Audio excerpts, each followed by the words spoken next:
Daniel Sports Central, we go over our 2022 college football predictions for the Washington Huskies, team that went 4-8 overall in the 2021 season. Kind of a down season for Washington, but how this team be in 2022 and whether or not this team will be once again a Pac-12 contender in the 2022 season is what we'll be going over here today. We'll be analyzing this team and predicting their schedule game by game in this video, starting out with your team trends. Washington 4-8 last season. They were 2-4 in their first 6 games, 2-4 in their last 6. So I mean, it was just straight up a disappointing season for Washington. This team has been a big contender in the Pac-12 and even nationally over the past 5 or 6 years. And 2021 was certainly a much different season, going 4-8, missing a bowl game. And I mean, everything was just a mess for this team last season. The coaching situation wasn't good. And of course, I mean, from the start, it was just not a good season for this team. They lost to Montana, FCS opponent, week 1. That was a shocking loss there, and certainly it wasn't a good sign for the future as they lost that game 7-13. I mean, only scored 7 points against Montana, an FCS opponent. I mean, that was a very ugly game there.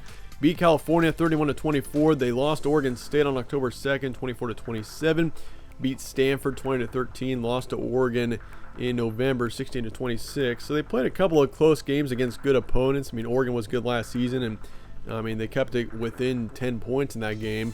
But then they lost to Washington State to finish out the season 13-40 in what was a very ugly game. I mean, Washington State wasn't even that good last season, and I mean, the Huskies just got absolutely destroyed by them. So, I mean, yeah, once again, just a disappointing season for this team, and definitely different from what we've seen in the past. I mean, this team was in the college football playoff only 5 or 6 years ago, and for the most part, they've been consistently a 10-win plus team over the past few years. And so certainly 2021 was a big disappointment, but looking forward to 2022 here. Dylan Morris is coming back, starting quarterback for this team last season, and he certainly was a bit inconsistent last year. He put up 2,400 yards, 14 touchdowns, 12 picks, and a 61% completion rate, which, I mean, when you throw 12 picks against 14 touchdowns, that is not very good. I mean, you're not going to win many football games when you're throwing almost as many picks as you are touchdowns as the starting quarterback. So, and I mean, you also got to consider too, he was primarily a passing quarterback. He didn't run the ball. I mean, he's not a dual threat quarterback. So, I mean, his passing stats, that makes the passing stats hold a heavier weight, and his passing stats were pretty poor last season. So Dylan Morris, I mean, does he show potential for the future? Maybe. I mean, he was pretty inexperienced. I mean, he's still a young quarterback, but certainly I just don't see a tremendous amount of upside in him. So it is good for Washington to bring in the Indiana transfer quarterback Michael Penix, who I do see a high ceiling in and some potential. Michael Penix coming in from Indiana. I mean, he certainly is a quarterback that has kind of surprised a bit in not the best ways. I mean, back in 2019 when he was kind of behind, I mean, he was a second string quarterback for the majority of 2019 when he was just getting started with the Hoosiers. I mean, his stats were great, and that was a big reason why back in 2019 Peyton Ramsey, of course, the quarterback for Indiana, transferred out because of Michael Penix coming up and how much potential Michael Penix showed.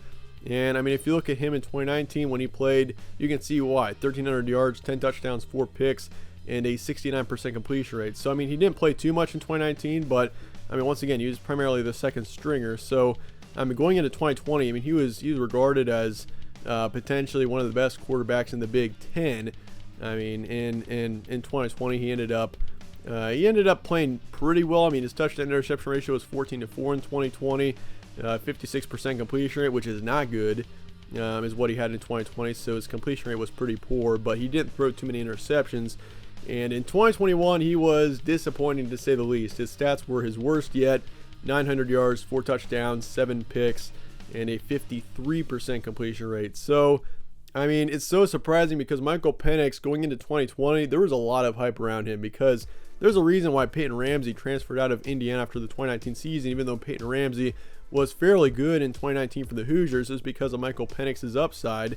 And turns out, I mean, he didn't get to the level that he was expected to. So we'll see what this does for him with him coming into Washington and getting a new start, joining the Pac-12.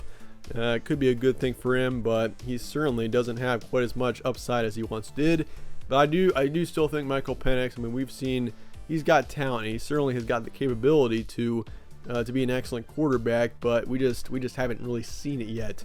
But the running back situation, Sean McGrew, you do lose him, which last season he certainly was I mean, he was an impact player. He put up 480 yards, 8 touchdowns, so his stats weren't outstanding, but you do lose your top back, however, so you can take that into consideration. Cameron Davis is coming back, second running back from last season. Receiving core looks pretty good. You got Jalen McMillan coming back, which last season he put up nearly 500 yards. Terrell Bynum is transferring out, I think, to USC. So you do lose him. O'Dunes, you do return your third receiver there, and Taj Davis. Don't forget about him either. So receiving core looks pretty good.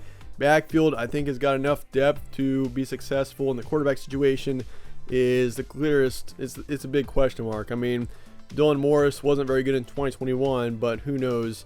I mean, the quarterback situation is definitely a big question mark between Morris and Penix going into next season. I mean, Michael Penix once looked like a really good quarterback, and I feel like Michael Penix has a higher ceiling. He just hasn't reached his full potential, but you also lose 2 on the offensive line. Defensively looks pretty good. You lose 1 on the D-line, 1 linebacker, 1 in the secondary, so I do see some potential for improvement there. And it brings up the question, will this team once again be a Pac-12 contender in 2022? And I mean, this is a team that last season, the coaching situation was a mess, and I mean, there's a bit of inexperience for sure on this team. Kind of a surprise, though, once again. This team has been such a big contender in the Pac-12 in the past few years, and so it's a surprise seeing them go 4-8. But I'm going into 2022 now that the coaching situation really isn't as much of a mess. I do think that definitely helps. The distractions are more limited, and I mean, this team just, once Jimmy Lake was fired, this team just kind of fell apart. But I mean, from the start, you can't lose to Montana in week 1 and expect to have a good season like that. Only score 7 points against them. That's just a terrible way to start off the season.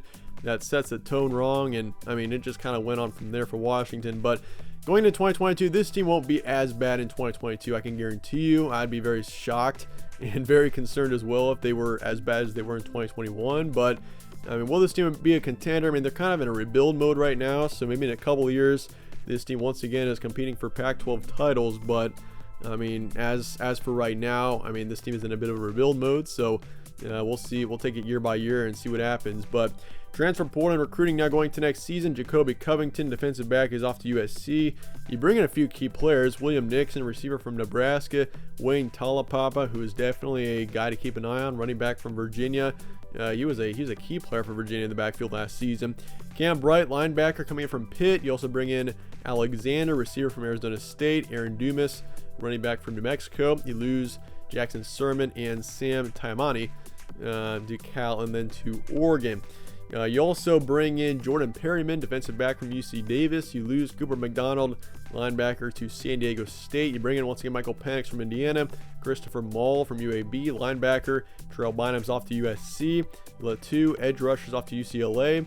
Tafisi, linebackers, off to Utah State, and Redmond, receivers, off to San Diego State. Recruiting wise, not very good. 96th in the nation, 11th in the Pac-12, so kind of towards the bottom of the Pac-12, which is a bit concerning. The coaching situation, obviously, being new, that can be good or bad, and it looks like it hasn't done Washington very good so far. So now we'll see how this team handles that. They got 1 4-star coming in and then 8 3-stars, so kind of a poor first recruiting class for Kalen DeBoer, but we'll see how he handles it. Let's look at your schedule now going to next season. You got Kent State in week 1 on September 3rd, then Portland State, FCS opponent, in week 2. You got Michigan State coming to town. Big non-conference game. Michigan State is certainly going to be a good team once again next year. They were really good in 2021, and I expect them to still be a contender in the Big Ten next season. Then you got Stanford on the 24th, UCLA on the road on a Friday night, and then you got Arizona State on the road after that. Arizona coming to town, California on the road. Then you got your bye, and then Oregon State on a Friday, then Oregon on the road, Colorado at home, and then Washington State on the road to finish out your season. So looking at September here, you got Kent State, easy win, Portland State, easy win as well. And I'm kind of hesitant just because, that Kent State game especially, I thought about putting in yellow, but I'm going to put them both in green. I do think you take care of both of those teams there in much better fashion than against Montana in week 1 last season. They got Michigan State. I'm going to favor the Spartans there pretty easily. I think Michigan State ends up getting the win there. You got them at home, so potentially that trips up Michigan State, but I don't think it will. I think Michigan State wins that one. In Stanford, you lose them too. I think Stanford next season, they're on the upward swing. I think Stanford next season is potentially a bowl team once again, And yes, I do want to pick Stanford in that matchup, and then UCLA on the road. I'm actually going to pick you to beat UCLA, which would be a huge win. I do think the Bruins are in that 8 to 10 win range next season, so that's going to be a pretty good football team. And I have you going in there. It might be a surprise to see me pick Washington there, but I think on a Friday you kind of you go in there and UCLA is sleeping a little bit, and you get the win. You still win from the Bruins. So you're 3-2 heading into October. You got Arizona State on the road. You're going to lose to Arizona State, which I think in this situation, Arizona State, I don't really expect them to be too good this next season. So I think you're either going to beat UCLA or Arizona State. You're going to win one of those games between those two, and you're going to lose one of them. I don't think you're going to lose both. And then you got Arizona. I'll pick you to beat Arizona by a couple of touchdowns, and then Cal on the road. I do think the Golden Bears win that matchup, even though that's a winnable game there for Washington. So you're 4-4 heading into November. You need to win 2 of your last 4 to get to a bowl game, and I think you do that. I do think that you beat Oregon State in a closer game. Then you lose to Oregon on the road the next week. You beat Colorado at home on the 19th by a couple of touchdowns. Then you lose to Washington State on the road to finish out the season. I mean, the Cougars took care of you all last season, so I don't expect that to change. So you're 6-6 next season. You get to a bowl game, and I mean, hopefully this helps Washington get back to being relevant in the Pac-12 once again. But let me know your thoughts in the comments below on Washington. I appreciate you guys are watching as always. Stay tuned for more from All Sports Central. Catch you on the next one.